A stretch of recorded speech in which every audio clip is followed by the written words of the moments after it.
E quanto mais você olha para o mercado, mais você erra. Poxa, esse número, 1 milhão por dia. Assim, as pessoas muitas vezes sonham em ter 1 milhão, né? É 1 milhão de geração de renda por dia. Assim, como chegar nesse número, Barsi, do zero? Eu sou uma pessoa que eu leio todos os dias o jornal. E, claro, a maioria das pessoas, de uns tempos para cá, deixaram de ler os jornais, porque o jornal passou a ser um artigo desnecessário. Você tem a internet, e a internet te dá o título. Nem sempre o texto corresponde ao título. Então, é muito importante você ler o jornal. Qual jornal você lê? Não, eu leio o Estado todo dia, o Valor Econômico, e eu vejo também na Infomone quais são as principais notícias. Então, a gente acompanha o mercado, não é isso? E a gente tem também comunicação com outros profissionais, tá entendendo? Eu vou até fazer um adendo à questão da informação.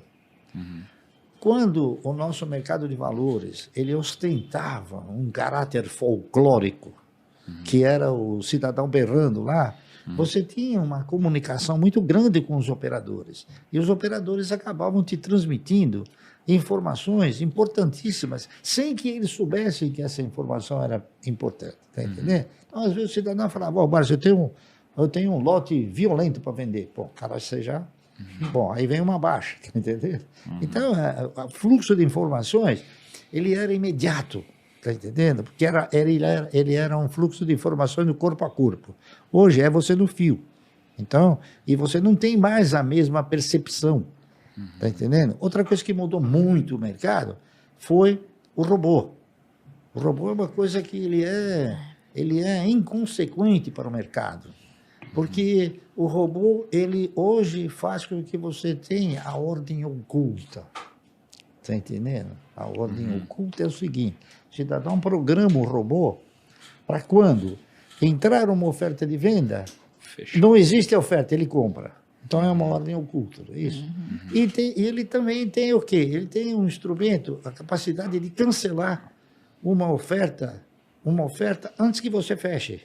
Loucura isso. É isso aí. Então, entendeu? É por isso que você está aqui no centro, né? Você está perto da bolsa, aí sua conexão é mais próxima, sua ordem vai antes, né? É que você vai criando. Mas vocês acham que é verdade? É o DMA, se não me engano. Você bate lá na porta. O seguinte, olha. Esses estagiários estão trabalhando. Você vai criando estratégias para poder superar essa dificuldade. Então, por exemplo, hoje eu opero bastante numa circunstância, não é isso?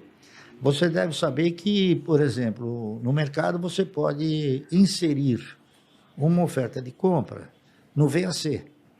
Sabe o que é o VAC? É válido até cancelar. Então você deixa lá, num determinado preço. O mercado ele oscila. Se ele oscila e você está aqui, você tem a preferência, então você chega a qualificar o quê? Antigamente era a tabuleta. Aquilo lá era uma tabuleta antigamente, né? Então, a tabuleta era o melhor operador do mercado. Por quê? Porque ele não deixava escapar a operação no preço que você queria. Tá entendendo? É muito bom. Então, você chega na conclusão que o quê? A tabuleta é o melhor operador do mercado. Você não precisa de tanto olha. E quanto mais você olha para o mercado, mais você erra. Tá entendendo? Então, você tem que ter o quê? Um ponto fixo. Você tem que ter uma cultura de falar, eu quero comprar nesse preço. Eu hoje, por exemplo, cheguei na conclusão que comprar Banco do Brasil a R$ 32,50 era um bom negócio. O que eu fiz? Coloca uma oferta aí a R$ 32,50, escondida ainda, né? Tá entendendo? Eu não coloquei o montante que eu queria comprar. Eu coloquei um montante comprando, escondendo, abrindo só de 2 ou 3 mil. Tá entendendo?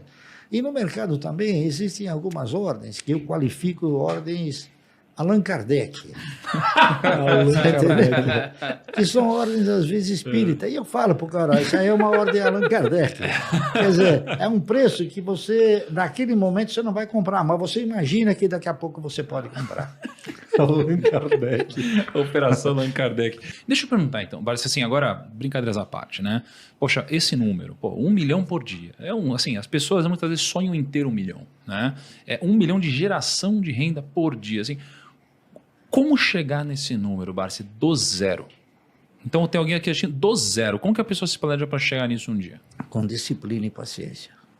Perfeito. Certo? E disciplina, paciência, e você estabelecendo o quê? Estabelecendo uma prioridade. A partir do momento que você desenvolve esse processo, tendo como prioridade, né, você fazer a sua carteira de renda mensal, então você deixa de fazer muitas coisas que seriam supérfluos. Está entendendo?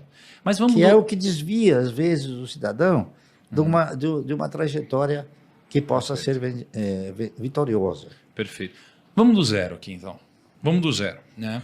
Tem muita gente que está assistindo a gente agora que já investe, gente que começou a investir recentemente e gente que quer começar a investir, mas ainda não começou a investir, tá? A pessoa está começando a investir hoje. Por onde que você acha que ela deveria começar para que ela comece já na direção certa?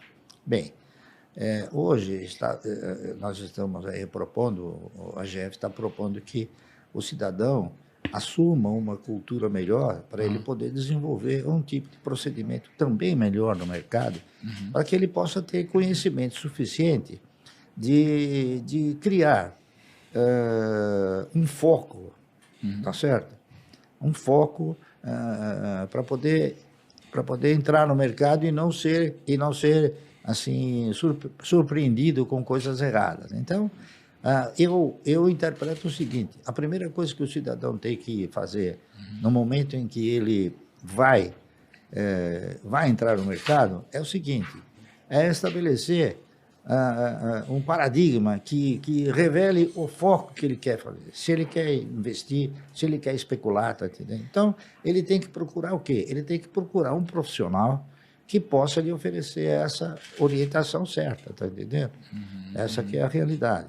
Então, aqui no Brasil, lamentavelmente, por força de fatores circunstanciais, né,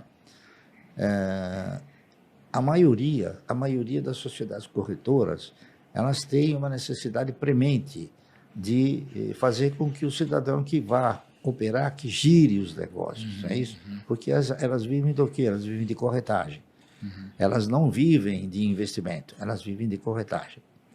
Então, isso faz com que o cidadão, ele não tenha aquela firmeza, tá entendendo? Porque ele vai ter o quê? Ele vai ter orientações desvirtuadas daquela que seria a mais pródiga, não é isso? Que é investir. Então, a proposta de se criar uma cultura de investimento, não é isso? É uma proposta que a gente percebe que o brasileiro não tem. Legal. Eu interpreto o seguinte: é claro que a educação financeira é uma coisa importante, mas eu interpreto o seguinte, que a partir do instante que o cidadão ele está convicto de que ele não deve gastar mais do que ele ganha, então ele está financeiramente educado. Aí ele precisa partir para uma nova fase de cultura, que é a cultura do investimento. A cultura de investimento nada mais é do que você saber na mão de quem você está colocando o dinheiro, tá entendendo? E em que atividade você está colocando o dinheiro. Legal. É isso que se pretende desenvolver. Sim.